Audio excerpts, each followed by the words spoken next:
पर कोई पशु पक्षी, कोई जानवर भगवान का भजन नहीं कर पाता।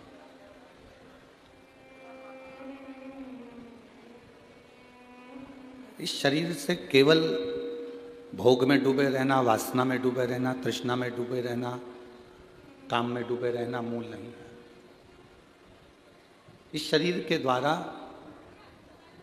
जो 5 कर्मेंद्री भगवान ने दी है, 5 ज्ञानेंद्री भगवान ने दी है और एक मन परमात्मा ने दिया है, ये 11 इंद्रियां जो हमको भगवान ने प्रदान करी है, इन इंद्रियों का सही उपयोग हम कर सकें। ये नेत्र दिए परमात्मा ने, भगवान का दर्शन करो, अच्छा दर्शन देखो। परमात्मा का दर्शन का मतलब क्या होता है कि मंदिर में जाके दर्शन करना, इसको दर्शन कहते हैं। संत के दरवाजे पर जाकर दर्शन करना, इसको दर्शन कहते हैं। दर्शन का मतलब दुनिया के लोग जानते ही नहीं। उन्होंने तो एक चीज बनाकर रखी है कि हम मंदिर में जाएंगे तो दर्शन होगा, संत के दरवाजे जाएंगे तो दर्शन होगा, कथा में जाएंगे तो दर्शन होगा, कहीं सत्संग में पहुंचेंगे तो दर्शन होगा। शिव महापुराण में इस दर्शन की बात नहीं कही गई। शिव महापुराण में इस दर्शन का वर्णन नहीं किया गया। शिव महापुराण में दर्शन की जो बात कही गई है वो दर्शन की मूलता कही गई। दर्शन का मतलब क्या होता है कि मंदिर में जाकर भगवान का दर्शन करना, या शिवालय में जाकर भगवान का दर्शन करना, या कहीं संत के दरवाजे पर जाकर दर्शन करना, ना ना। शिव महापुराण में कहा गया, आपके नजदीक में जो रह रहा है, आपकी बहू हो, आपकी सास हो, आपका ससुर हो, आपका पति हो, आपकी पत्नी हो, आपका बेटा हो, आपकी बेटी हो, आपकी बहू हो, आपके काका जी हो, काकी जी हो, मामा जी हो, मामी जी हो, बुआ जी हो, फूफा जी हो, बहन बेटी, नाते रिश्ते, अड़ोसी पड़ोसी, कुटुंब, कबीला, मोहल्ला, खेड़ा, गांव, जिनसे आप मिल रहे। दर्शन का मतलब अपन कहते हैं कि भगवान का दर्शन करो। दर्शन का मतलब यह होता है कि हम जिससे मिलें उस समय हम परमात्मा को देख लें, तो समझो कि हमने दर्शन किया। अब हम पाषाण की मूर्ति में तो भगवान देख रहे हैं, वृक्ष में तो हम भगवान देख रहे हैं, कंकर में तो हम शंकर देख रहे हैं, नदी तालाब बावड़ी कुएं में तो हम भगवान देख रहे हैं। पर जरा विचार करिए, क्या हम इंसान में परमात्मा को, इंसान में भगवान को ढूंढने का प्रयास कर रहे हैं? हमने वो प्रयास करना छोड़ दिया। हम वो प्रयास नहीं करते। दर्शन का मतलब ये नहीं है कि आप मंदिर में गए तो भगवान का दर्शन करा। दर्शन का मतलब है जिससे मिले उसकी अच्छाई को हम देखें, ये दर्शन।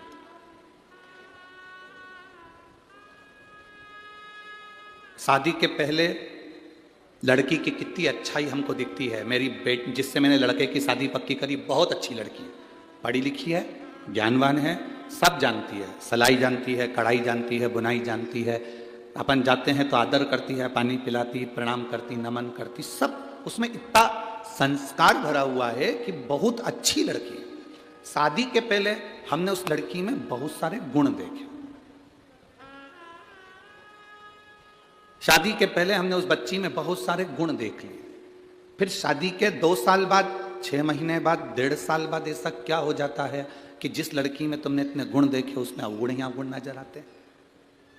मेरा जितनी सासें बैठी हैं इनसे पूछना है, ऐसा बेटी में तुमने क्या अवगुण देख लिया? जिस लड़की में तुमने गुण ही गुण देखे फिर उसमें अवगुण क्यों देख रहे हो? और मेरा बेटियों से निवेदन है, जब तक शादी नहीं हुई थी तब आप कहते थे मेरी मम्मी बहुत अच्छी है, मेरी सास बहुत अच्छी है, फोन लगाती है, बात करती है, अच्छे से व्यवहार करती है, मिलती है, जुलती है, सब अच्छे से बोलती चालती है, खूब खूब आशीर्वाद देती है। शादी के 1.5-2 साल बाद वो सास तुम्हें बुरी क्यों लगने लगती है? मेरी जलगांव की जीजियों, मेरे जलगांव के जीजाओं, मेरी बेटियों, मेरे बेटाओं और मेरी माताओं, एक बात का स्मरण आपके अंदर रखना। जब तक हम किसी से मिलते नहीं हैं तो ललकता बड़ी रहती है, मिलने के बाद वो ललकता समाप्त हो जाती है। वो दुनिया के दूसरे लोग होंगे जो अपनी अपनी गादी से बैठकर कहते होंगे कि दर्शन करो तो मतलब मंदिर में करो। ये व्यासपीठ शिव महापुराण की पीठ है। इस व्यासपीठ को हम व्यासपीठ मानते हैं, पर उससे ज़्यादा ये मानते हैं कि ये शंकर भगवान का कैलाश पर्वत है जिस पर कथा बोली जा रही है। और आप सब इस कैलाश पर्वत के नजदीक में बैठ के कथा का रस तत्व ग्रहण कर रहे हैं।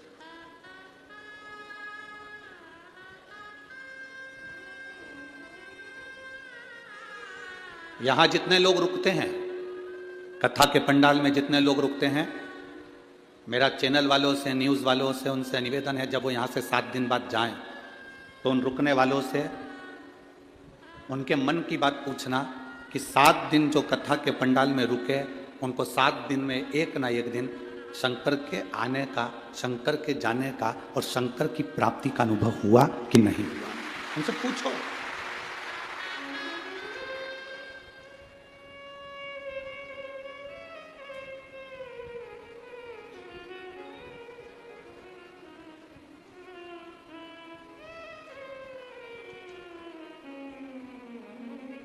शिव महापुराण की कथा में जितने लोग बैठे रहते हैं, इनकी 3 चीजें समाप्त हो जाती हैं। बहुत ध्यान से सुनना। शिव महापुराण की कथा में जो कथा सुनने के लिए आता है 7 दिन 5 दिन, उसकी 3 चीजें समाप्त हो जाती है कथा सुनने पर। पहला, उसकी भूख। घर पर जितनी भूख लगती होगी, कथा के पंडाल में उतनी भूख नहीं लगती।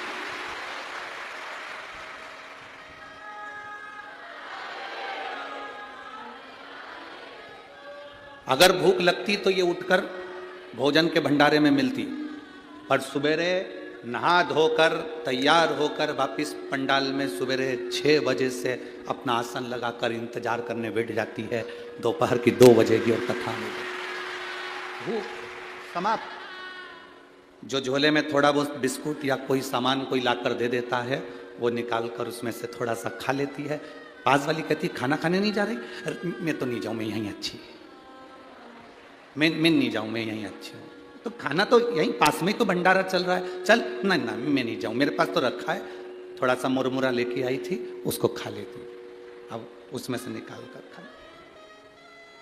3 चीजें शिव महापुराण की कथा में जो 7 दिन 5 दिन रहते हैं, उनकी 3 चीजें चली जाती है। भूख,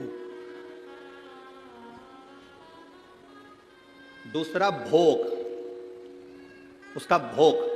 कितनी भी आसक्ति में डूबा हुआ व्यक्ति हो, आप जितने लोग यहां 7 दिन 5 दिन कथा सुनने के लिए आए हो, ऐसा कोई व्यक्ति नहीं जिसके पास में धन की कोई कमी हो। सबके पास बाबा ने पेट भरकर भोजन दिया है और अच्छा दिया। घर पर रहते हो तो कूलर चाहिए, पंखा चाहिए, हर 2 घंटे में चाय चाहिए, हर 2 घंटे में चाय चाहिए। 2 घंटे होते हैं और चाय की तैयार। थोड़ी देर बाद फल चाहिए, पूरा पूरा डनलफ के गद्दे पे आराम चाहिए, क्योंकि कमर में थोड़ी डिस्क की प्रॉब्लम है, किसी को घुटने की प्रॉब्लम है, किसी को किसी चीज की प्रॉब्लम।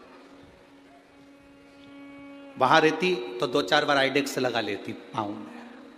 अब यहाँ तो आधा किलोमीटर दूर तो गाड़ियां रुकी हैं और वहां से यहाँ तक पैदल धक्का खाती खाती आड़ी टेढ़ी जगह में चलती चलती चलती चलती यहाँ तक पहुंची है। और उसमें भी बस या ना तो कोई किसी को आदर दे रहा है कि साहब आओ बैठो, ना कोई किसी से कह रहा है कि जाओ साहब, या तो तुम्हारा दिल हो तो आ, और नहीं है मन तो जा। यहाँ तो दिल की बात है। भोग समाप्त हो जाता है, भोग समाप्त।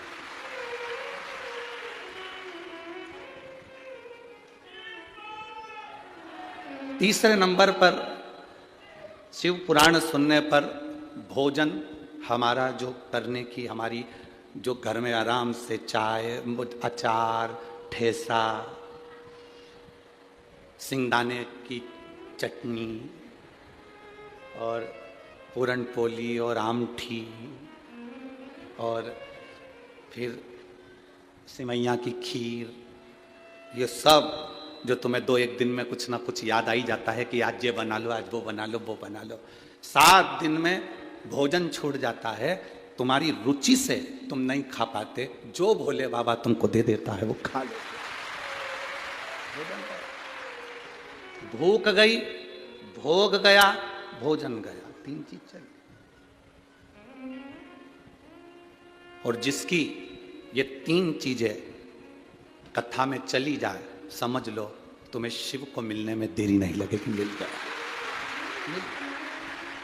शिव मिलने में देरी नहीं है, फिर वो मिला, शंकर मिल गया। उसकी प्राप्ति का केंद्र बिंदु है भगवान की भक्ति।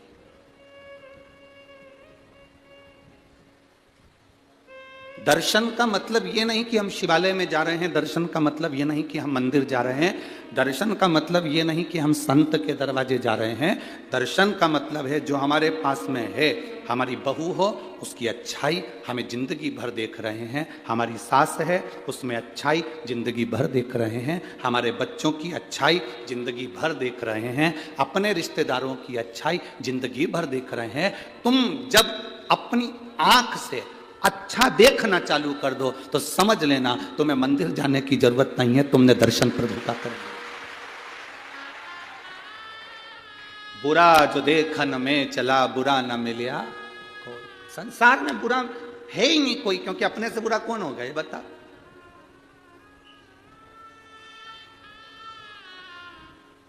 सांप काट लेता है तो उसका इलाज हो सकता है, बहुत ध्यान देना महाराज। बिच्छू काट ले तो उसका इलाज हो सकता है, कुत्ता काट ले तो उसका इलाज हो सकता है, जानवर काट ले तो उसका इलाज हो सकता है, पर इंसान को काट ले तो इलाज नहीं हो सकता। हम ऐसे काटने की बात नहीं कर रहे हैं कि तुम किसी को काट लो इस काटने की, नहीं। जिसके भीतर नफरत भरी हुई है और अंदर से व्यापार काट रहा है, तरक्की देखकर जल रहा है और उसको नीचे गिराने का सोच रहा है, समझ लो कि वो काट रहा है। जितना जहर सांप के विष में नहीं है, जितना जहर बिच्छू के डंक में नहीं है, उससे ज्यादा जहर आज के आदमी के अंदर भराता चले जा रहा है। एक दूसरे को देख देख कर जहरीला होता जा रहा है। मेरी जीजियों, मेरी बहुओं से निवेदन है बेटा, मेरी बेटियों से निवेदन है, मेरी बहुओं से निवेदन है, मेरी बेटियों से निवेदन है, तुम्हारे घर में जितने सदस्य हैं, सास अपशब्द कहे ना बेटा कभी बुरा ना मानिएगा, ससुर अपशब्द कहे ना कभी बुरा ना मानिएगा। सास अपनी पूरी दौलत उठाकर अगर अपनी जेठानी को भी दे देना तो आंख में आंसू नहीं आना चाहिए। पूरी प्रॉपर्टी उठाकर किसी को दे दे तो रोना नहीं, क्योंकि भोलेनाथ पर भरोसा रखना, वो देकर जाए। बेटियों, ये कभी मत सोचना कि तुम्हारी सास ननन को स्नेह करती है, हमसे तो बात तक नहीं करती। जो घर में नई साड़ी आती है वो ननन को उठाकर दे देती है, कुछ आया तो ननन को उठाकर दे देती है, दे देने दो, तुम टेंशन मत लो। कई माताएं कहती हैं मेरा पति कमा कमा कर मरे जा रहा है और मेरी सास उठा उठा कर दिया जा रही है। ये जान लेना कि तुम्हारे पति का पूर्व का कोई कर्जा होगा, तो ये सब रिश्तेदार उसको निचोड़ निचोड़ कर लेकर जा रहे हैं। ये पूर्व का कर्जा होगा तुम्हारा, जो आज निचोड़ कर लेकर जा रहे हैं। इतना बड़ा दिल रखना, इतना बड़ा दिल रखना। सास किसी को उठाकर पूरी प्रॉपर्टी भी दे दे तो चिंता मत करना। नानी बाई के मायरे में कथा आती है, नरसिंह मेहता की भाभी ने पूरी जायदाद जय कुंवर बाई की अपने कर ली थी और नरसिंह मेहता और माणिक गौरी को धक्के देकर निकाल दिया। नरसिंह मेहता की पत्नी को धक्के देकर निकाल दिया, नरसिंह मेहता को धक्के देकर निकाल दिया। और नरसिंह मेहता की जो भाभी थी उसने पूरी प्रॉपर्टी अपनी कर ली, पूरा सोना चांदी हीरा पन्ना सब अपना कर लिया, बाद में इनको धक्के मारकर निकाल दिया। जरा विचार करना, जिसको धक्के मारकर निकाला था वो नरसिंह मेहता रोते रोते शंकर जी के मंदिर में गया था। अगर आपने नानी बाई का मायरा सुना होगा तो उसमें लिखा है, नरसिंह मेहता रोते रोते शिव जी के मंदिर में गया था। नरसिंह मेहता सांवरिया का भजन करता था, सांवरिया का पूजन करता था, सांवरिया की भक्ति करता था, पर जिस समय उसे घर से निकाला तो वो शंकर के मंदिर में गया। शिव मंदिर में जाकर शंकर के शिवलिंग से लिपट कर रोता रहा, आंख से आंसू बहते रहे, मुख से कुछ कहा नहीं। संसार के लोग उससे कहते हैं जो तुम्हारी सुनता ही नहीं है। तुम्हारे को दुख आया, परिवार वालों से कहा, परिवार वाले क्या कर लेंगे? तुम्हारे ऊपर कष्ट आया, तकलीफ आई, परिवार वाले क्या कर लेंगे? तुम्हारे जीवन में तकलीफें बढ़ी, कष्ट बढ़ा, परिवार वालों से कहा, क्या कर लेंगे? आपने अपना दुख उसको सुनाया जो कुछ नहीं कर सकता। अगर ये दुख जैसे नरसिंह मेहता ने शंकर जी के शिवलिंग का स्पर्श कर कर गले लगकर उसको सुना दिया, तो देवाधिदेव महादेव ने नैया पार लगा दी, उसने नैया पार कर दी। सारी प्रॉपर्टी नरसिंह मेहता के बड़े भाई ने रख ली, बड़ी भाभी ने रख ली, नरसिंह मेहता को धक्के देकर निकाल दिया। शंकर जी के मंदिर में नरसिंह मेहता पड़ा रहा। समय आया, नरसिंह मेहता के लिए शिव जी प्रसन्न हो गए। दुनिया का पहला संत था जो मरा नहीं था, सात शरीर बैकुंठ गौलोक धाम तक गया था, शंकर जी के साथ भगवान का दर्शन करने गया था। दुनिया का पहला संत नरसिंह मेहता था। क्या दिया भगवान भोलेनाथ ने? सारी दुनिया का धन दौलत संपदा सब भोलेनाथ ने नरसिंह जी को दे दी, सांवरिया जी के कहने पर। अब इसके पास में, माणिक गौरी के पास में, धीरे धीरे नरसिंह जी के घर में धीरे धीरे मकान, जमीन, जायदाद सब बढ़ गई। सास उसको दे गई थी, दे दे, उसको कुछ मिल गया था, मिल जाए। तुम्हारे पास में 5 बीघा जमीन है, 5 एकड़ जमीन है, तुम्हारे बड़े भाई के पास में 10 बीघा जमीन है, 20 बीघा जमीन है, 10 एकड़ जमीन है, चिंता मत करना। तुम जितनी परमात्मा ने तुमको दी है उसमें इतने खुश होकर जीना कि वो 10 एकड़ वाला भी सोचे कि नहीं होने पर इतना खुश कैसे।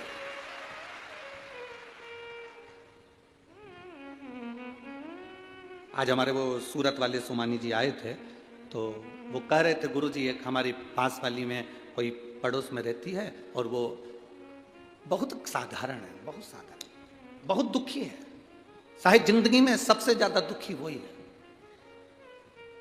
उसने शिव जी का नाम लेकर अपने बच्चों को पालने के लिए, परिवार को पालने के लिए थोड़ा बहुत मठरी और ये चकली और नमकीन का काम चालू करा, उसने ये भेजा है गुरुदेव। पर गुरुजी सोमाणी जी कह रहे थे सूरत वाले कि इतना दुख था, पहले रोती थी। शिव महापुराण की कथा सुनने के बाद उसने एक संकल्प ले लिया शंकर जी के मंदिर में कि आज के बाद किसी के सामने नहीं रोऊंगी, रोऊंगी तो मेरे महादेव के पास में जाकर रोऊंगी। अब जब भी किसी रिश्तेदार से मिलने के लिए या कोई रिश्तेदार मिलने के लिए आता है तो इतनी हंसती है, प्रसन्न होती है, खुश होती है, इतनी प्रसन्न कि रिश्तेदार सोचते हैं कि इसकी जिंदगी में इतना दुख है और इसके बाद इतनी खुश कैसे रह लेती है। बाबा, आप कहते हो ना कि शंकर जी के सामने खुश होकर जाना, भले जिंदगी में कितना भी दुख हो, एक ना एक दिन बाबा आशीर्वाद दे ही देता है कि तू ऐसी खुश हमेशा, ऐसी प्रसन्न हमेशा, प्रसन्न होकर जाए, प्रसन्न। आप दुखी क्यों हो? ये इतने लोग लाखों की संख्या में बैठे हो, आप लोग इतने लाखों की संख्या में पहुंचे हो, आप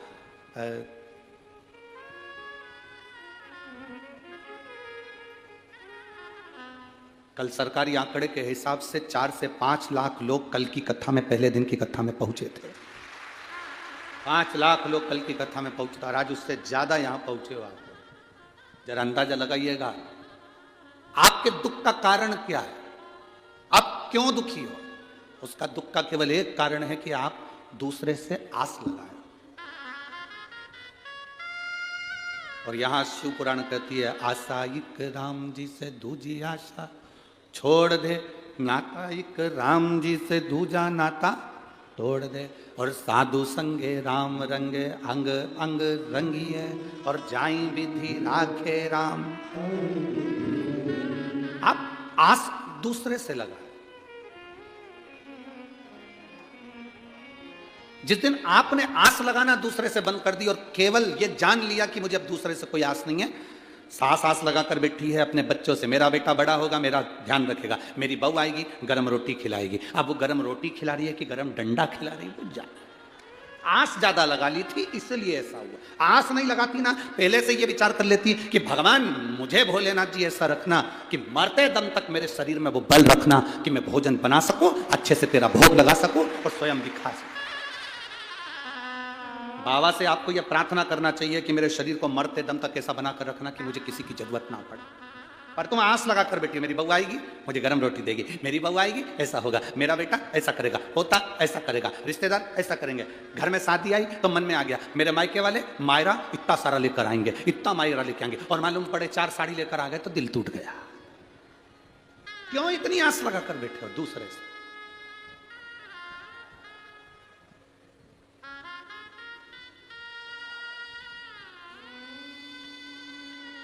बहुत सारी आस नहीं लगाना, आस लगाना तो मेरे बाबा से लगा कर बैठी।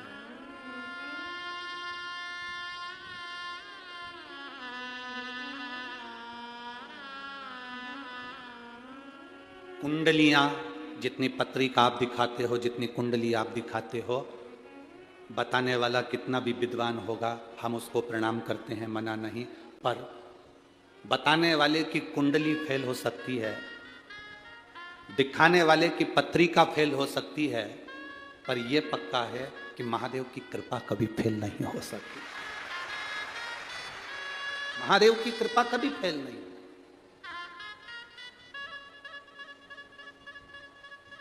विद्वान कहने वाले कह देंगे कि साहब तुम्हारी सत्ता होगी, तुम्हारा वैभव होगा, तुम्हारी राशि ठाठ होगा, तुम्हारा ये होगा, तुम्हारी पत्रिका इतनी जोरदार है, तुम इतने जोरदार हो, तुम तो सिंहासन पर बैठ जाओगे। पर ना ना ना ना, घड़ी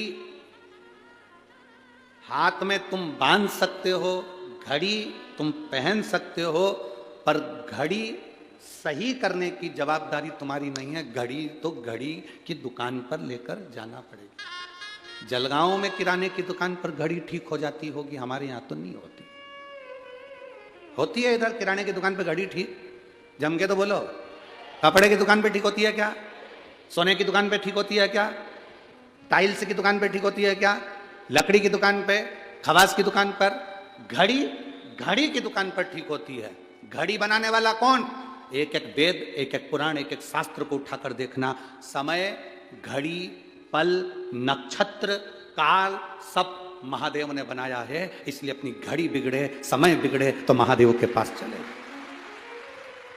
घड़ी बेकार हो जाती है, दुकान वाले के पास लेकर पहुंच जाते हैं, साहब ये घड़ी बेकार हो गई, जरा देखना। उसने सेल डालकर देखा, नहीं चल रही, तो उसने कहा साहब थोड़े दिन पटक कर जाओ, कम से कम 5 दिन या 7 दिन पटक कर जाओ, 7 दिन के बाद आकर तुम घड़ी ले जाना। देखो भैया मेरी घड़ी बड़ी कीमती है। उसने कहा बिल्कुल चिंता मत करो, तुम घड़ी मुझे दो। उसने उठाई घड़ी को और तुम्हारे सामने ढक्कन खोल के अंदर से मशीन निकालकर एक इतनी बड़ी कटोरी में पेट्रोल डालकर उस घड़ी की मशीन को डाल दिया। देखा कि नहीं देखा तुम लोगों ने? अरे बोलो तो जम के, देखा ना? इतनी बड़ी कटोरी में घड़ी की मशीन को निकालकर उसमें डुबो दिया। और उसने कहा कितने दिन में घड़ी दोगे? 5 दिन या 7 दिन तो लगेगा। किसी किसी की घड़ी 5 दिन में दे देता है, किसी किसी की घड़ी 7 दिन में दे देता है। डाल, तुम आते जाते पूछे क्यों घड़ी ठीक हुई क्या? अभी लगेगा, 2-4 दिन और लगेगा। घड़ी को फिर पानी उसमें पेट्रोल में डाल के रखा, घिसा, सही करा, 7 दिन में घड़ी ठीक हो गई। आया, लाओ साहब घड़ी दो। उसने कहा लो साहब घड़ी चालू चालू। उन्हें कानों में लगा कर देखा, टुक टुक टुक टुक टुक टुक टुक टुक चल रही है, चल पूरी सुई हिल रही। लाओ साहब घड़ी चालू। हम आपसे भी कहते हैं, जितने लोग जलगांव की इस पवित्र भूमि पर कथा सुन रहे हैं और जितने टीवी पर सुन रहे हैं, ये सोच कर बैठे हैं बहुत भीड़ हो रही होगी, हम कैसे जाएं। उनसे हमारा निवेदन है, घड़ी अगर बेकार चल रही हो, समय बेकार चल रहा हो, बड़ा दुख जिंदगी में चल रहा हो, बीमारियों ने घेर रखा हो, तकलीफों ने घेर रखा हो, तो ये 7 दिन घड़ी की दुकान में आकर घड़ी को पटक दो। 7 दिन ये घड़ी की दुकान में घड़ी को पटक दो। 7 दिन तक इस आत्मा को, शरीर को, चित्त को, वृत्ति को, मन को पटको। हाँ, किसी किसी की घड़ी 7 दिन में ठीक हो जाए, किसी की 5 दिन में। जलगांव वालों को 7 दिन मिले हैं। अमरावती में 16 तारीख से दिसंबर 16 यहाँ कथा पूर्ण होगी। 11 तारीख को, 16 तारीख को अमरावती में प्रारंभ हो जाएगी दोपहर में 1 बजे से 4 बजे तक। वहाँ 5 दिन अम्बेश्वर अम्बा, विदर्भ की सुंदर शिव महापुराण की कथा वहां पर प्रारंभ हो जाएगी अमरावती में।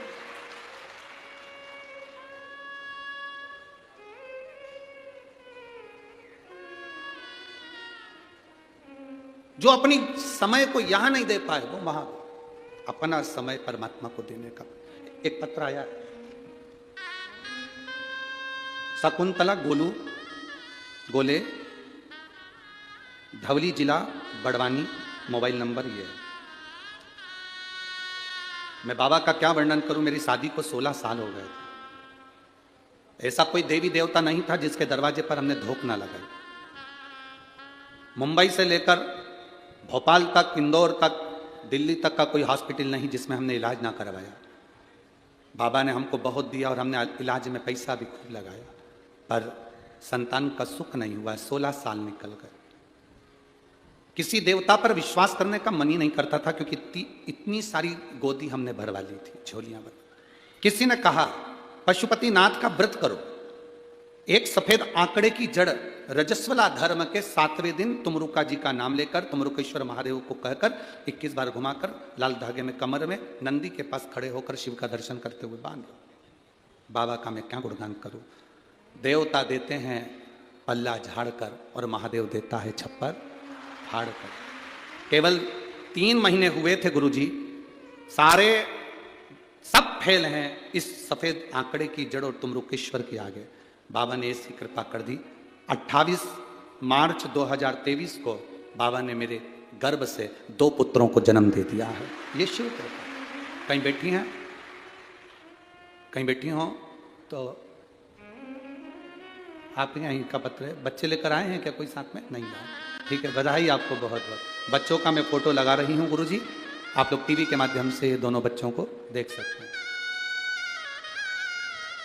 शिव भक्ति, औघड़ी, शंभु, शंकर, त्रिकालदर्शी। बैठिए। इतनी जल्दी हिम्मत नहीं हारना हमको। हम संसार के आगे जाकर रोते हैं ना, तो संसार वाले आंसू नहीं पहुंच सकते। हम दुनिया के लोगों से जाकर आस लगाकर बैठते हैं, इसलिए हमें दुख मिलता है।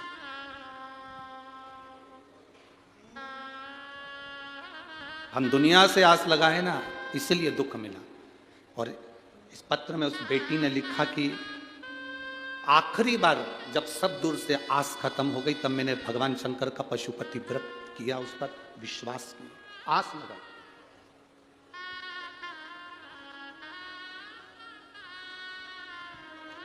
अब किसी दूसरे से आस नहीं लगाई थी आपने, आस लगाई उस देवाधिदेव महादेव से। आस और लगन तुमसे लगा बैठे जो होगा देखा जाएगा, तुम्हें अपना बना बैठे जो होगा देखा जाएगा। आस लगा ली और बाबा ने वो आस फिर तोड़ी नहीं, बाबा ने वो आस फिर छोड़ी नहीं, फिर वो बाबा ने आस निभाई। थोड़ा बहुत तो मेरा बाबा देता ही नहीं है। तुम 1 मंजिल का मकान मांगते हो, वो 2 मंजिल बना के ही छोड़ता है, 2 मंजिल बनाकर ही छोड़ता है। थोड़ा बहुत तो देता ही नहीं है, बहुत कृपालु। बस आपका विश्वास प्रबल हो, सब में अच्छा देखो। कोई तुमसे कहे कि दर्शन का मतलब क्या होता है, तो आप उसको कह देना दर्शन का मतलब होता है सब में अच्छा देखना, हम किसी में बुरा ना देखें।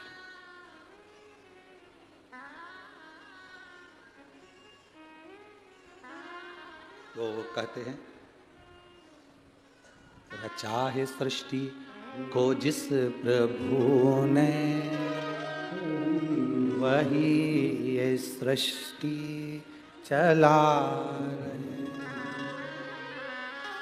जो पेड़ हमने लगाया पहले, जो पेड़ हमने लगाया पहले, उसी का फल अब हम पा रहे हैं। रचा है सृष्टि को जिस प्रभु ने, वही ये सृष्टि चला रहे। उस पर भरोसा कर लो, इतना पक्का भरोसा, फिर वो टूटे ना, फिर वो छूटना नहीं चाहिए। इतना प्रबल भरोसा होना चाहिए, इतना प्रबल। एक लड़का कोमा में चले गए, देखो। मेरा नाम कांता संजय बागुल है, मैं जलगांव की निवासी हूं। मेरा मोबाइल नंबर ये है, कहीं बैठी हैं हाथ हिला सकती हैं। अगर कहीं बैठी हो, मेरा नाम कांता संजय बागुल है, मैं जलगांव की निवासी हूं, मेरा मोबाइल नंबर ये है। कहीं बैठी हो तो हाथ हिला सकती हैं, कहीं पर बैठी हो तो हाथ हिला सकती हैं। मेरा नाम कांता संजय बागुल है, मैं जलगांव की निवासी हूं, मेरा मोबाइल नंबर ये है। मैं कहना चाहती हूं कि बाबा की कृपा क्या है।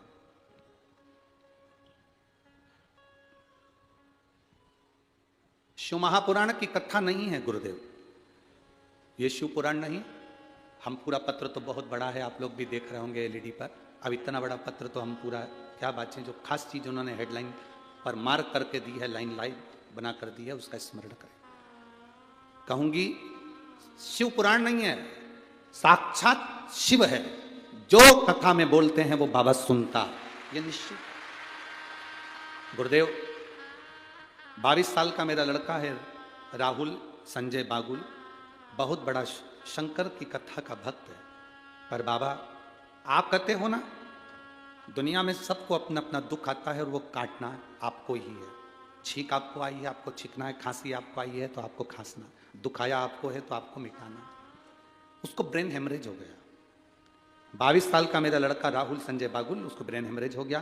तुरंत डॉक्टर के पास जब लेकर गए तो मालूम पड़ा ब्रेन हेमरेज है। ऑपरेशन के लिए कहा गया। ऑपरेशन करने के बाद डॉक्टर ने कह दिया था कि हो सकता है ये कोमा में चले जाए और इसकी सुध चली जाए, ये जिंदगी भर पलंग पर पड़ा रहे। ठीक भी हो सकता है, पर 90% चांस यही रहते हैं कि कोमा में चले गया व्यक्ति तो जिंदगी भर ठीक नहीं होता। मेरे लड़के का हमने ऑपरेशन करवाया, वो कोमा में चले गया, पड़ा रहा, ना हाथ हिलता ना पांव हिलता, आंख में से आंसू बहता रहता। सारे इलाज फीके पड़ गए। गुरुजी 22 साल का मेरा लड़का, करूं तो करूं क्या। स्वयं डॉक्टर कह रहा है।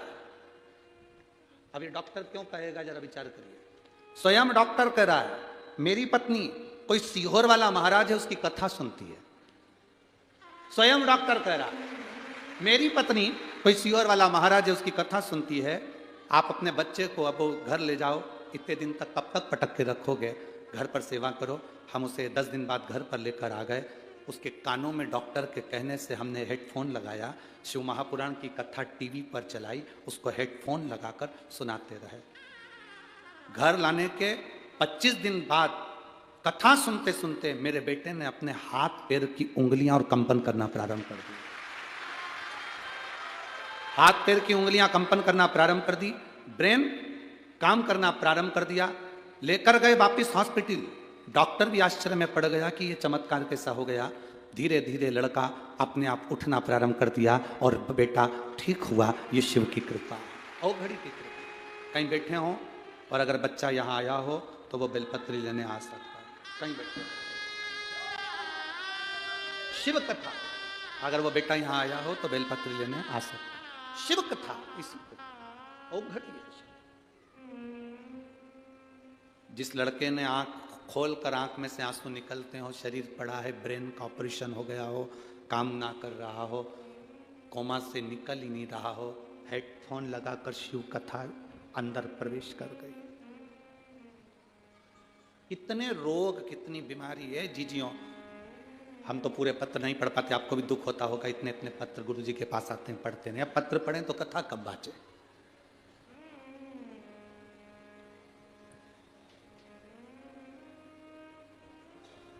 इतने पत्र पढ़ेंगे तो कथा कब बाचे। ढेर सारे पत्र आप लोगों के आते हैं, सब यहीं छोड़कर जाते हैं। लोगों को दुख भी होता है, इतने सारे पत्र गुरुजी छोड़ जाते हैं, करें क्या उसका।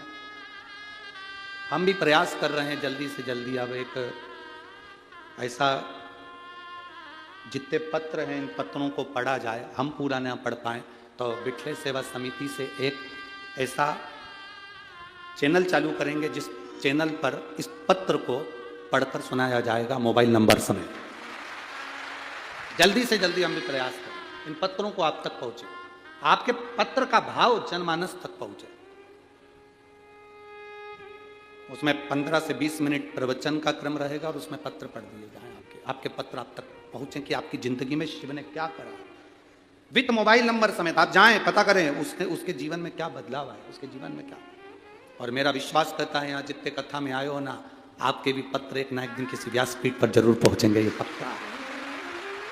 वो शंभु है, ओ घरदानी, त्रिकालदर्शी, कैलाशी, अविनाशी, शिव कहते हैं उसको। हम किसी का भविष्य नहीं लिख सकते क्योंकि हमारा भविष्य तो खुद उसने लिखा है। हम किसी का भाग्य नहीं बता सकते क्योंकि हमारे भाग्य में क्या लिखा वो उसको मालूम है। ना हमारे पास बेल है, ना भविष्य है, ना हम भाग्य बताने वाले हैं। हम तो इतना जरूर कहते हैं कि बस हम उसके भरोसे हैं, तो आप भी उसके भरोसे हो जाओ। आप भी उसके भरोसे। दूसरे के आगे जाकर नहीं रोना, दूसरे से जाकर कभी दुख की बात नहीं करना। लोग हंसेंगे, ये दुनिया में रोती फिरती है, दुनिया में रो रही है, पहले तो खूब फूली फिरी, पहले तो खूब अपशब्द कहती थी, अब रो रही है। ना ना,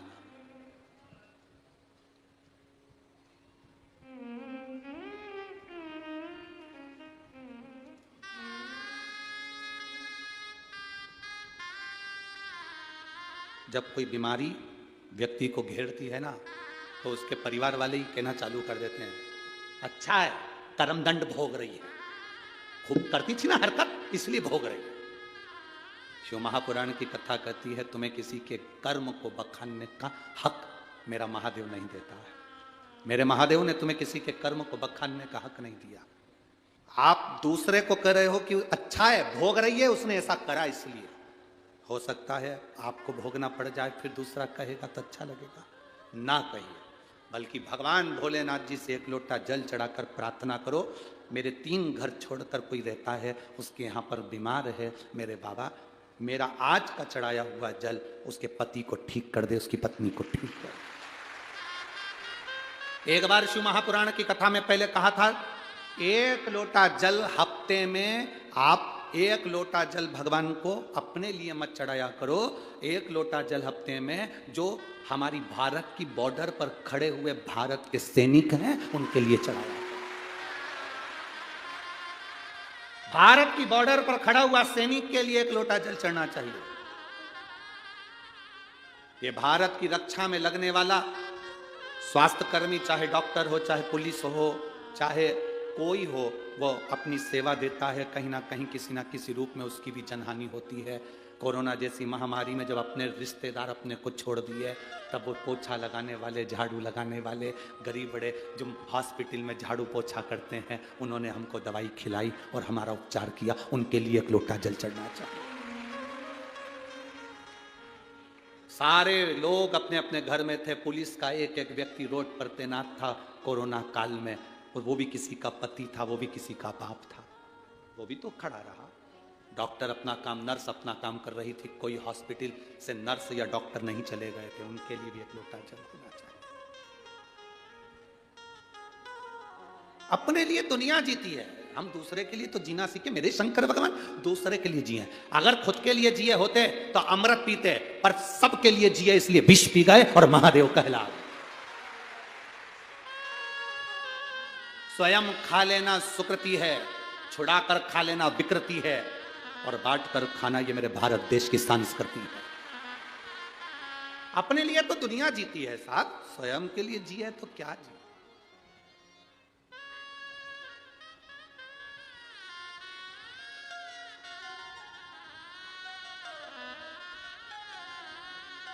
अपने लिए जिए तो क्या जिए, स्वयं के लिए क्या जीना, दूसरे के लिए।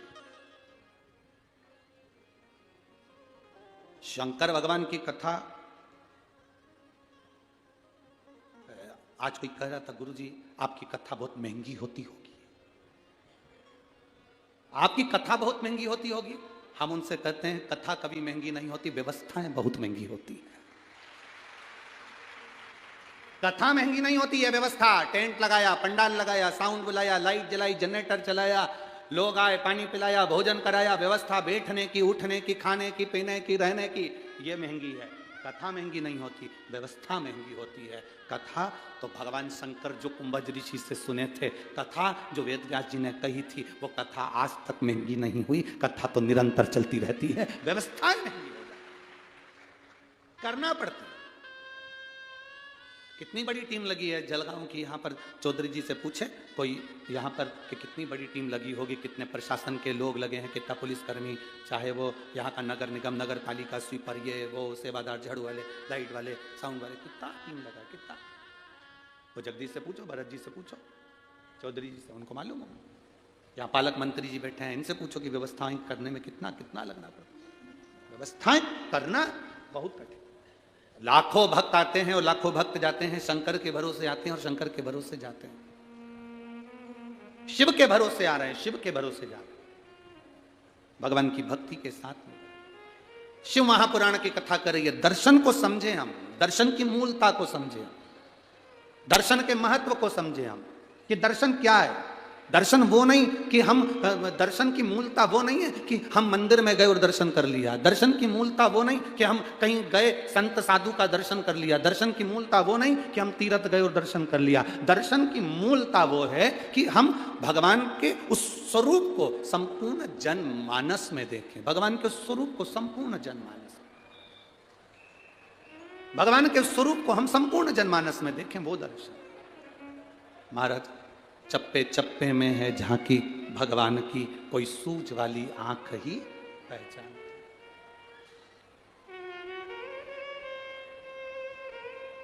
तुझ में राम, मुझ में राम, सब में राम समाया है। जित देखो उत राम की ही माया। सब में राम।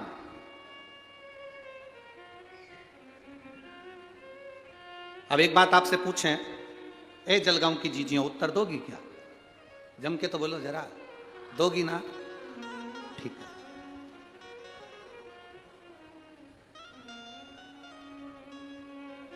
व्रत रखा तुमने, एक दिन भर भूखी रही, भोजन नहीं करा, पूजन करी, आराधना करी, कीर्तन करा, और घर में जितने लोग रह रहे हैं उनसे 24 घंटे झगड़ा करा, तो तुम्हें पूजन का फल मिल जाएगा क्या? जम के तो बोलो जरा, नहीं मिलेगा। अब एक बात आपसे और पूछे, उत्तर देते जाना है।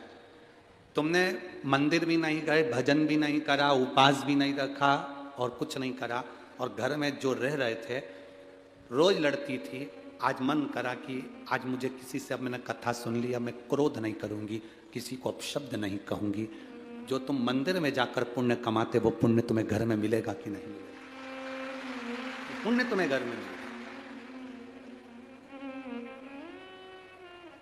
एक पक्षी शाम ढलते ढलते अपने घर आ जाता है, बोलो आता है कि नहीं आता? तुम्हारे दरवाजे के बाहर आवारा कुत्ता भी घूमता रहता है, तो रात होने पर अपने ओटले पर आ जाता, अपने घर के बाहर आ जाता। पशु, जानवर, पक्षी रात अपने घर घोंसले में आ जाते हैं। गौ माता चढ़ती है तो घर आ जाती है रात होने से पहले। केवल एक मनुष्य ही है जिस शाम ढलती है तो ये ढलने निकल जाता है। केवल एक मनुष्य। पक्षी शाम होती है रात होती है घर आ जाता है, पशु शाम होती है रात होती है घर आ जाता है, जानवर शाम हो घर आ जाता है, गौ माता शाम हो घर आ जाती है, सब अंधेरा होने से पहले अपने घर आ जाते हैं। और एक संसार में रहने वाले छोरा छोरी, आज की पीढ़ियां जैसे जैसे रात ढलती है ये ढलने के लिए बाहर निकल जाते हैं। जिसके घर के बच्चे रात भर बाहर रहते हैं उस घर की कभी तरक्की नहीं हो सकती, वो बर्बाद होकर मानता। पहले का कंट्रोल था माताओं का, 8 बजे के बाद छोरा छोरी बाहर गए तो ताला लगा देती थी। कहां जा रही? चल अंदर। कहां जा रहा है? अंदर चल। मम्मी अभी दोस्त से मिलकर आया, यहां बुला ले, घर में बुला ले, नहीं जान दूंगी, जा। और अगर चले जाऊं तो पहले मैंने जो कपड़े दिए वो उतार दे, नीचे से अंदर तक चड्डी भी उतार, जा जा, निकल यहां से बाहर, उतार दे सब कपड़े। थोड़ा दबाव तुम्हारा होना चाहिए। बेटे ने कहा मम्मी बस दोस्त क्या शादी है, अभी घूम कर आता हूं। अब शादी तो शादी है तो अटेंड तो दिन में जाना, शाम को जाना है। दोस्त के यहाँ की शादी है तो हम भी तो चलेंगे। तेरा बेस्ट फ्रेंड तो हमारा भी तो कोई लगता होगा। जब तू बेस्ट फ्रेंड है तो हम बेस्ट नहीं है। घर में माँ बाप हैं और नए नए लड़का लड़की रोड पर गाड़ी के बोनट पे केक रख के हैप्पी बर्थडे टू यू मना रहे हैं। गाड़ी के बोनट पर, गाड़ी की सीट पर केक काट रहे हैं। दुख होता है। एक दो जगह तो हमने गाड़ी खड़ी कर कर पूछा, जा रे आशीष पूछ किया जिसका केक कट रहा है गाड़ी के ऊपर, पूछना इसके बेचारे के मम्मी पापा नहीं है क्या, अनाथ है? क्योंकि गाड़ी के बोनट पर, गाड़ी की सीट पर उसी का केक कटता है जिसके सब मर गए रे, सब मर गए, अनाथ है बेचारा, उसका केक रोड पर काट रहे हैं। नहीं तो घर में माँ बाप की साक्षी में लाओ केक ही काटना है ना तुमको। दुनिया के लोग मना करते होंगे कि केक मत काटो, पर हम कह रहे हैं आज के फैशन में चल रहे हो, काटो, पर उसके जिसने उसको जन्म दिया वो माँ बाप उसके सामने होना चाहिए। वो माँ बाप उसके सामने होना चाहिए जिसने जन्म दिया। उसको खुशी होगी कि मेरे लड़के के दोस्त इतने अच्छे हैं, रात को आकर उन्होंने केक काटा, मेरे बच्चे का जन्मदिन मनाया, इतना आशीर्वाद देंगे जिसका वर्णन नहीं। और तुम रात्रि को केक काट रहे, गाड़ी की सीट पे 4-5 कुत्ते तुम्हें देख के खुश हो रहा है, पटक के जाएगा, खाएंगे। दूसरा कोई खुश नहीं हो रहा, 4 तेरे दोस्त और 4 कुत्ते। अब तुम किसके लेवल में हो तुम समझो, हम क्या बोले। और 2-3 कुत्ते दूसरे मोहल्ले के वहीं से भौंक रहे, भौंक रहे, चिल्ला रहे कि हमारे मोहल्ले में केक कट रहा है, हमको छोड़ के जाना। कुत्ते भी कह रहे और तुम खुश हो रहे। अभी दिसंबर का महीना आ गया, अभी तुम देखना क्यों खाए, प्रश्न ही मत करो। ब्रह्मा जी ने प्रश्न किया कि ये तुम्हारे पिता हैं? भगवान विष्णु ने कहा मेरे पिता। अगर ये तुम्हारे पिता हैं तो इनका सिर कहाँ है, चरण कहाँ है? भगवान विष्णु ने कहा सिर कंकर कंकर में शंकर है। जहां पूरे शिवलिंग में तुम जहां देख लो वहां महादेव का सिर नजर आएगा, जहां देख लो वहां चरण नजर आएगा। तुम्हारा मन करे शिवलिंग में जहां तुम जानो वो सिर है, शिर है, और जहां तुम जानो वहां चरण।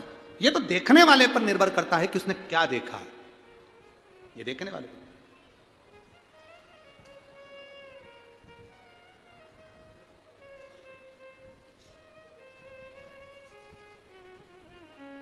एक व्यक्ति ने हमसे पूछा धूलिया में कि गुरुजी ये बताओ कि मैं भाग्यशाली हूं कि नहीं।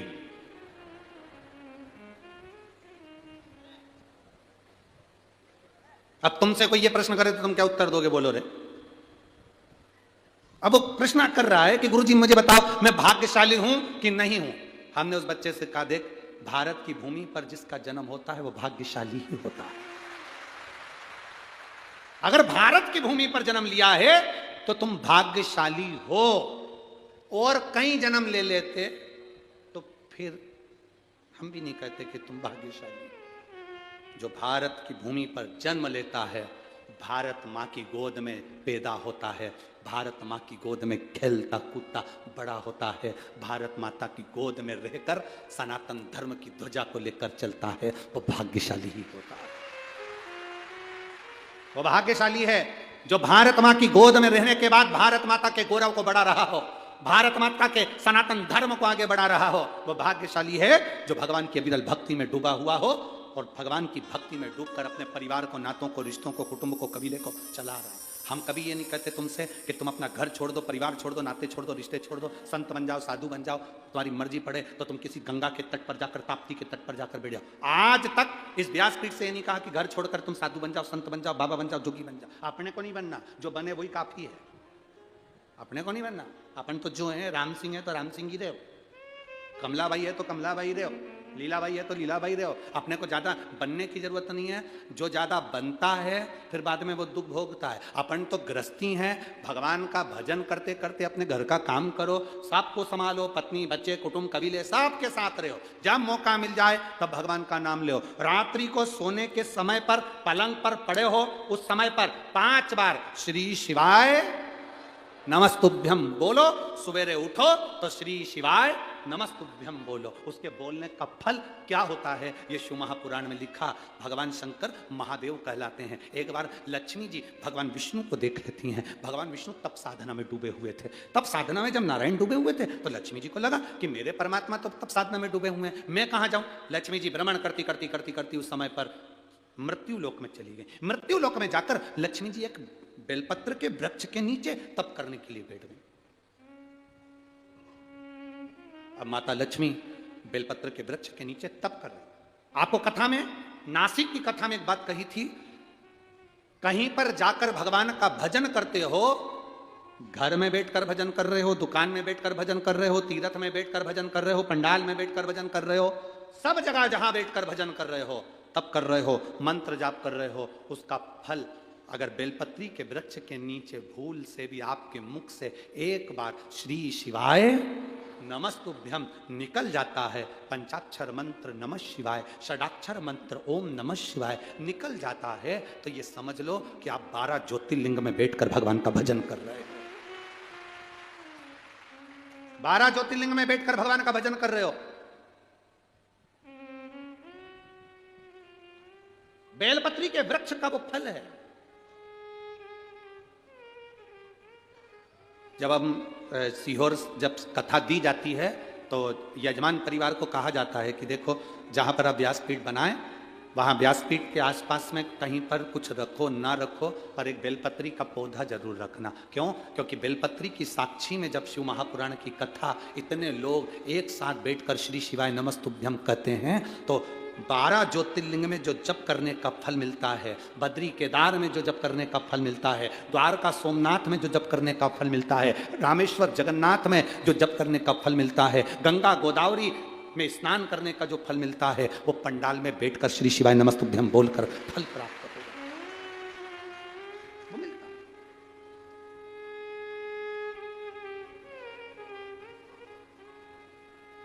शिव कथा कह रही है, लक्ष्मी जी जाकर बैठ गई बेलपत्री के वृक्ष के नीचे, और माता लक्ष्मी जब बेलपत्र के वृक्ष के नीचे जाके बैठी, माता लक्ष्मी जब बेलपत्र के वृक्ष के नीचे बैठी तब करना प्रारंभ करा। अब तब लक्ष्मी जी को तो इतना स्मरण में नहीं था, उन्होंने केवल मंत्र का जाप करा, केवल मंत्र का जाप।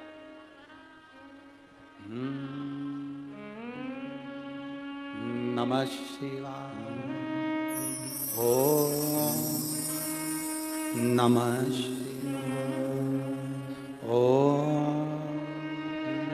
नमः शिवाय। शास्त्र रीति पहले भी कथा में कहा है, जिन्होंने कथा सुनी होगी उनके स्मरण में होगा, स्त्री नारी जब भी नमः शिवाय का जाप करती है तो वो शुरू में ओम नहीं लगाती, शुरू में क्या बोलती है? नमः शिवाय, ओम नमः शिवाय, ओम नमः शिवाय। पुरुष जब नमः शिवाय का जाप करता है शुरू में ओम लगाता है, ओम नमः शिवाय, ओम नमः शिवाय। स्त्री चालू करेगी तो नमः शिवाय से चालू करेगी, नमः शिवाय, ओम नमः शिवाय। नमः शिवाय से चालू कर कर ओम पर पहुंचेगी, फिर चालू करती जाएगी, नमः शिवाय, ओम नमः शिवाय। पुरुष चालू करता है तो ओम नमः शिवाय। स्त्री पुरुष के बोलने का भी फल। गोली खाने का तरीका होता है, बोलो जी हाँ, सही है कि गलत है? इंजेक्शन को पिया जाता है कि लगवाया जाता है? जम के तो बोलो, जम के। गोली को लगवाई जाती है कि खाई जाती है? खाई जाती है। और वो शीशी आती है दवाई की, उसको पिया जाता है कि खाया जाता है? पिया जाता है। सब दवाई का अलग अलग अंतर है। गोली को खाना है, इंजेक्शन को लगवाना है, और दवाई को पीना है। मंत्र बोलने का भी तरीका है। जो माताएं कहती हैं हम शंकर के मंदिर जाते हैं, ओम नमः शिवाय का इतना जाप करते, बाबा सुनता नहीं है, तुम डायरेक्ट ओम नमः शिवाय बोलती हो। दवाई खाने का तरीका, कोई कोई दवाई दूध से लेना पड़ती है, कोई कोई दवाई पानी से लेना पड़ती है, कोई कोई दवाई मुंह में रख लो नहीं तो गुलिक जाए, ऐसी दवाई का तरीका है। उसी तरह मंत्र का तरीका है। जब माताएं शिव के मंदिर में बैठकर नमः शिवाय, ओम नमः शिवाय, ओम नमः, यहां से चालू कर कर जब चालू करती है तो शिव सुनता है।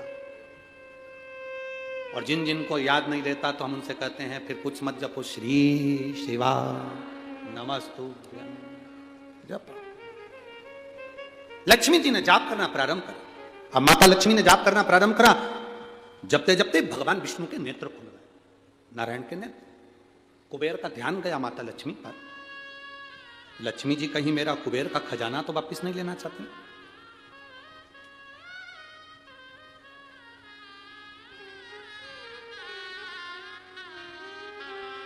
टेंशन है।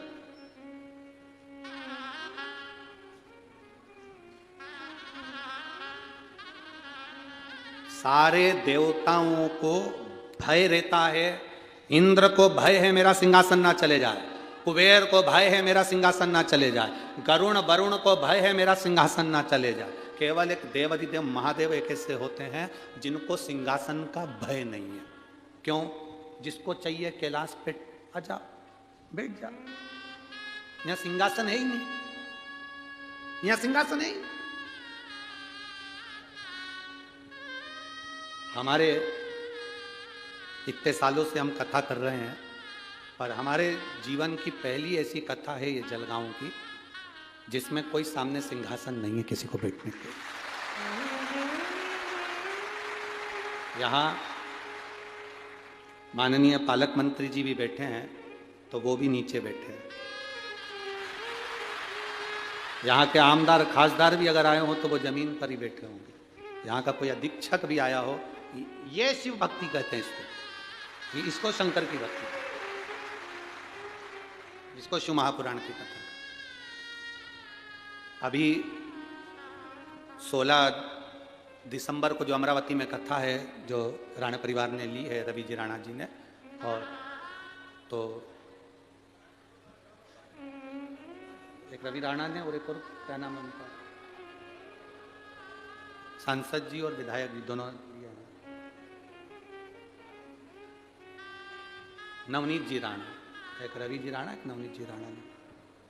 जब वो कथा के लिए सीहोर आए थे उस समय पर, पहले जब हमसे एक बार मुलाकात हुई थी तो हमने पूछा कथा कौन कराएगा, तो उनके मुख्य शब्द थे, भोलेनाथ कराएंगे, हम तो केवल बैठकर सुनेंगे, कराने वाला कराएगा वो, हमें तो सुनना है, केवल कथा श्रवण करना। आज जलगांव की पवित्र भूमि पर हृदय प्रसन्न हो गया।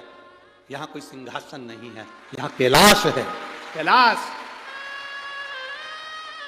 इस कैलाश की धरा पर जहां तुम बैठ जाओ वहां भगवान का गुणगान करो, कैलाश की धरा। और आप देखिए, आप अंदाजा लगाइएगा, 5 तारीख से कथा चालू हुई है, 2 तारीख, 3 तारीख, 4 तारीख जो निकली होगी, 1 तारीख से अंदाजा लगा लो, 1 तारीख से 5 तारीख के बीच में भोलेनाथ जी ने पूरी जमीन को पहले धो लिया, साफ कर लिया, अच्छे से सफाई कर ली, सफाई कर कर साफ करके दबा के बैठे। 2 बजे से 5 बजे तक कथा चलती है। आप अंदाजा लगा कर बैठना, आपको ऐसा महसूस होगा जैसे हम कैलाश पर्वत पर बैठकर तब साधना कर रहे हैं, कथा श्रवण कर रहे हैं। हल्की हल्की सी हवा चलती रहेगी, आनंद लेते रहेंगे, सूर्य देवता आते रहेंगे, जाते रहेंगे, तुम्हारा भजन चलता रहेगा, आनंद की अनुभूति होती रहेगी। शिव तत्व की प्राप्ति, शिव तत्व सब व्यवस्था वो करता है, अपन निमित्त है, अपन निमित्त। और बड़ी प्रसन्नता हुई साहब, कल रात्रि के जो वीडियो हम लोगों ने देखे, जलगांव के लोग शहर से आकर कोई बिस्कुट, कोई पानी, कोई पाउच, रात्रि को सारे भक्तों को कोई आलू बड़ा खिला रहा था, कोई भाजी बड़ा खिला रहा था। उसके वीडियो जो जलगांव की भूमि पर चल रहे हैं सोशल मीडिया में, देखने लायक। भाव कृपा है, आपको दिया बाबा ने और आपने भाव से खिलाया, दिल से। शिव कथा कर रही है, माता लक्ष्मी बैठी, भगवान देवती देव महादेव, कुबेर को लग रहा है ये मेरा सिंहासन ना ले ले, इंद्र को लग रहा है ये मेरा सिंहासन ना ले ले, देवताओं को लग रहा है लक्ष्मी मेरा सिंहासन ना ले ले। पर लक्ष्मी तो तप की मुद्रा में विलीन लगी हुई थी, भगवान का गुणगान कर रही थी। नमः शिवाय, ओम नमः शिवाय, ओम नमः शिवाय। लगी मां, बेलपत्री का वृक्ष, उसके नीचे एक माला का मनका भी अगर बेलपत्री के वृक्ष के नीचे खसकता है, तुम्हारे मुख से नाम निकलता है, तो वो उसका फल 1000 गुना ज्यादा हो जाता है, 1000 गुना। आप लोग शिव मंदिर में जाते हो ना, तो बेलपत्री जब भगवान को चढ़ाते हो, तो आप अगर श्री शिवाय नमस्तुभ्यम बोलकर चढ़ाते हो, विद्वान पंडित जी जो आपको अभिषेक कराते हैं, पूजन कराते हैं, तो वो कहते हैं बेलपत्री चढ़ा रहे हो, नमः शिवाय बोलकर चढ़ाओ, ओम नमः शिवाय बोलकर चढ़ाओ, श्री शिवाय नमस्तुभ्यम बोलकर चढ़ाओ। जब आप एक बेलपत्र का स्पर्श कर कर श्री शिवाय नमस्तुभ्यम कहकर बेलपत्र चढ़ाते हो, बेलपत्र का स्पर्श इस शरीर से रहता है, तो एक बेलपत्र चढ़ाते हो तो 1000 बेलपत्र चढ़ाने का फल तुम्हारे खाते में चला जाता है। एक बेलपत्र मात्र शंकर के नाम का जप कर कर आपने स्पर्श किया, मंत्र बोला, स्पर्श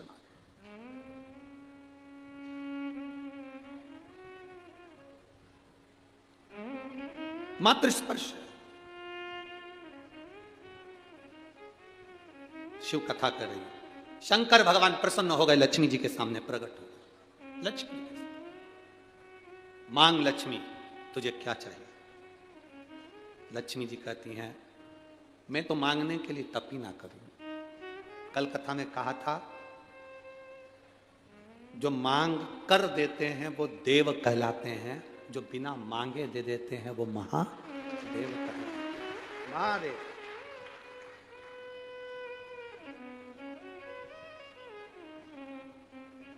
वो महादेव। जैसे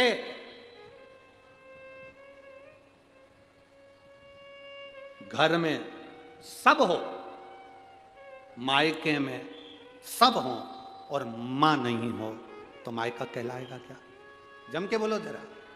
मायके में भाई हो, भाभी हो, पिता हो, बहनें हो, पोता पोती, नाती पंती सब हो, मायका उसको कहते हैं मायका। मायका मतलब माँ का घर। उसको मायका की जगह ये नहीं कहते पिता का, उसको कहते हैं मायका मतलब माँ का घर। घर में सब हो, मायके में सब हो और मां ना हो तो वो मायका नहीं कहलाता। मायका नहीं कहलाता। घर में सब हो, मायके में सब हो और मां नहीं तो सब बेकार है। मां नहीं तो सब बेकार। घर में, मंदिर में घर के सब हो, सब हो घर के मंदिर में, सारे देवता, पर मेरा महादेव नहीं तो वो मंदिर नहीं कहलाता। मंदिर नहीं। तुम्हारे भले तुम हरि विठ्ठल को भजो, भले तुम पांडुरंगा को भजो, श्रीनाथ जी को भजो, चाहे वेंकटेश भगवान को भजो, चाहे तुम दत्त को भजो, चाहे तुम देवी को भजो, चाहे तुम गणेश को भजो, पर तुम्हारे छोटे से शिवालय में, तुम्हारे छोटे से मंदिर में, तुम्हारे घर के छोटे से उस मंदिर में, देवालय में एक छोटा सा शिवलिंग जरूर होना चाहिए। छोटा शिवलिंग जरूर। शिवलिंग ना हो तो नर्मदा का कंकर हो, नर्मदा का कंकर ना हो तो शंकर रूपी कंकर तुम्हारे यहां हो, पर हो जरूर। बिना शिव के देवालय खाली, बिना शिव।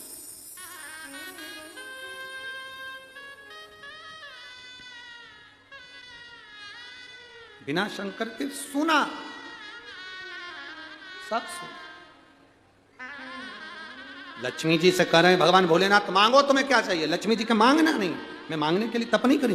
क्यों करा तप? किस लिए करा तप? मैंने मांगने के लिए तप नहीं करा। तो फिर किस लिए? तो कहा बाबा मैं तो बस, मेरे पति तप साधना में लगे हुए थे, मेरे पति तप साधना में डूबे हुए थे।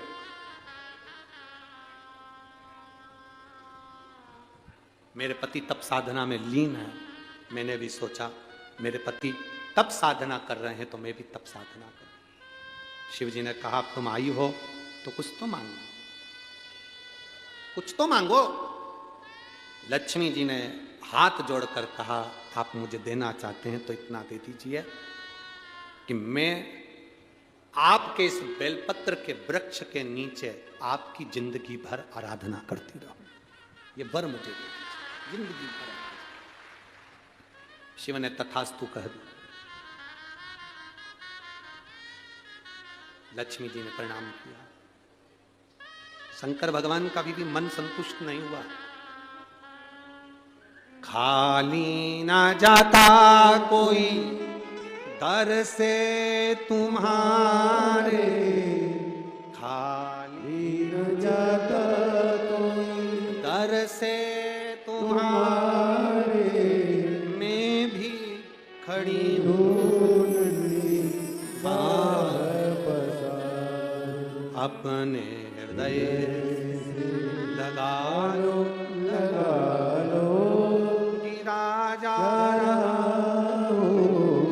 उठा लो, कोई मेरे दरवाजे से खाली जाए यह हो नहीं सकता। एक पत्र आया है, उस पत्र में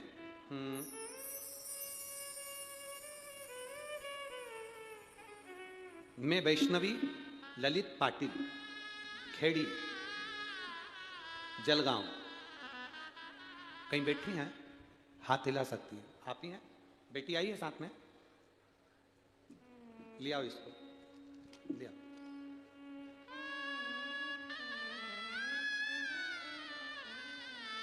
पत्र आप लोग एलईडी पर, आस्था चैनल पर पढ़ सकते हैं। पत्र। एक लोटे जल का मैं क्या वर्णन करूं गुरुदेव। मैं वैष्णवी ललित पाटिल, खेड़ी मेरी बेटी, जलगांव से हैं हम लोग। समीक्षा ललित पाटिल, मेरी बेटी को ब्रेन ट्यूमर हो गया था। छोटी मेरी बेटी है, इसको ब्रेन ट्यूमर हो गया। ऐसी गठान थी कि डॉक्टर भी उसकी सर्जरी करने के लिए मना कर दिए थे। 1.5 साल तक हम मुंबई हॉस्पिटल में रुके। कितने साल? जम के बोलिए जरा।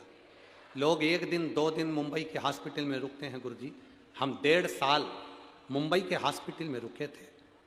फिर घर आने के बाद डॉक्टर ने जब कह दिया कि इसको ब्रेन ट्यूमर की जो गठान है वो ऐसी जगह पर है जिसकी सर्जरी नहीं हो सकती, मेरी ननंद ने बताया कि टीवी पर सियोर वाला महाराज आता है, शिव पुराण की कथा करता है, उसको सुनो। उसके बाद हमने कथा सुनना प्रारंभ किया, एक लोटा जल चढ़ाना प्रारंभ करा। मेरी बेटी थोड़ी थोड़ी उसकी सेहत जो पूर्ण तरह से ब्रेन में ट्यूमर था तो शुद्ध चली गई थी, बोलना चालना शुद्धता ये समाप्त हो गई, सोचना समझना सब चला गया। आई आई बेटा आ जाओ, रोइए नहीं, खुश होकर आओ, बाबा ने तो ठीक कर दिया इसको, क्या चाहिए, रोते रोते नहीं आते बाबा।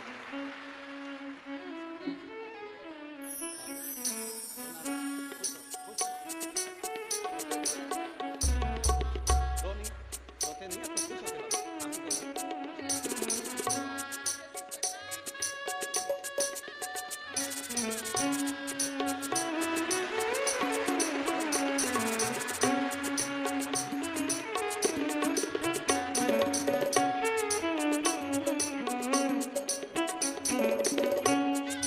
6 साल की थी तब से प्रॉब्लम थी, ब्रेन ट्यूमर था, शुद्ध नहीं थी, ध्यान नहीं था, बोलना चालना सब चीजें चली गई थी। पर ननन के कहने पर शिव पुराण सुनी और बाबा का चढ़ाया हुआ जल दिया। बीच में 21 नवंबर को इसके पेट में दर्द हुआ तो गांठ मालूम पड़ी। अभी 21 नवंबर को जब गांठ मालूम पड़ी, वापिस गांठ दिखी तो हमने फिर जांच कराई तो सोनोग्राफी में गांठ थी। हॉस्पिटल दिखाने के लिए जाने लगे तो बाबा से कहा, बाबा बेटी तेरी है, आज से तुझे दे दी। जब ये शुद्ध नहीं रह रही है फिर गठान बता दी। हम बाबा की बेलपत्र खिलाकर इस बेटी को शिव जी के मंदिर को देकर और बाबा की जांच कराने के लिए गए। डॉक्टर ने दूसरी सोनोग्राफी करी तो गठान गायब थी। बाबा को प्रणाम करें।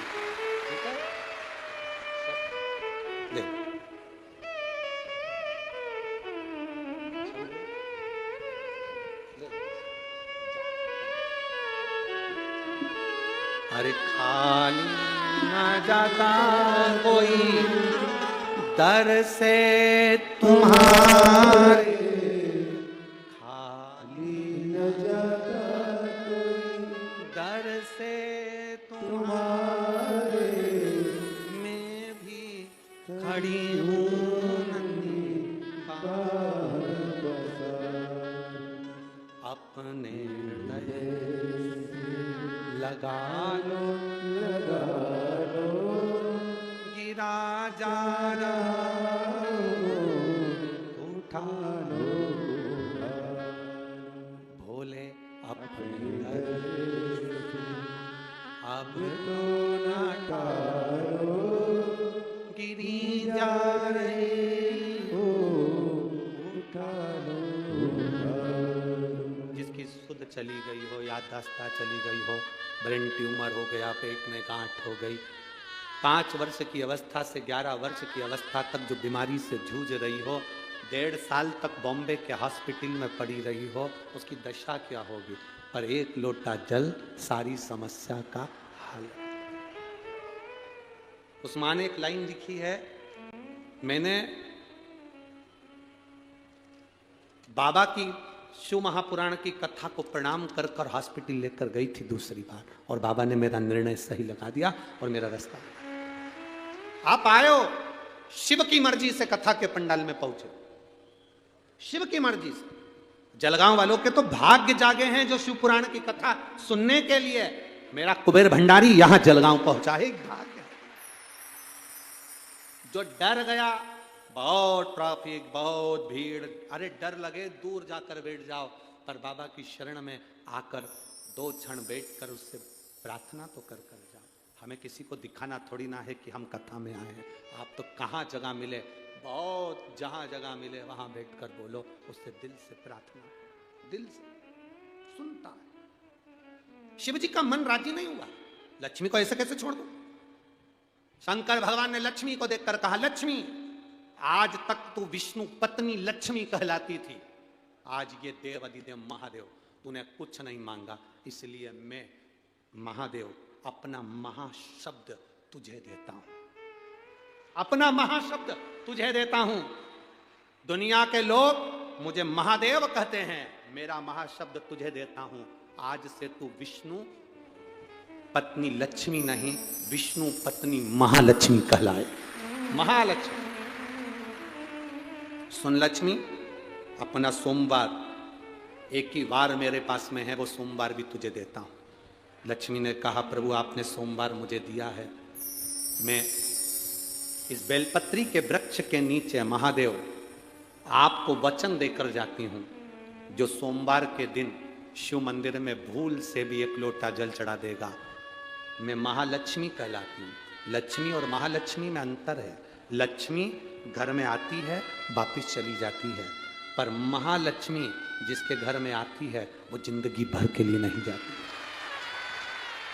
महालक्ष्मी कह रही है, बाबा आपने मुझे सोमवार का दिन दिया, जो सोमवार के दिन शंकर के मंदिर में आकर एक लोटा जल समर्पित करेगा, ये महालक्ष्मी उसके लोटे को खाली नहीं जाने देगी, उसमें स्वयं महालक्ष्मी बैठकर उसके घर तक जाए, उसके घर तक जाए। सारी समस्या का हल एक लोटा जल, बोल बम का नारा है, बाबा है सारा। आप शिव जी के मंदिर में जल चढ़ाने के लिए जाते हैं, ये अनुभव रखिए, वहां से आप खाली हाथ नहीं आते, महालक्ष्मी आपके साथ आती है।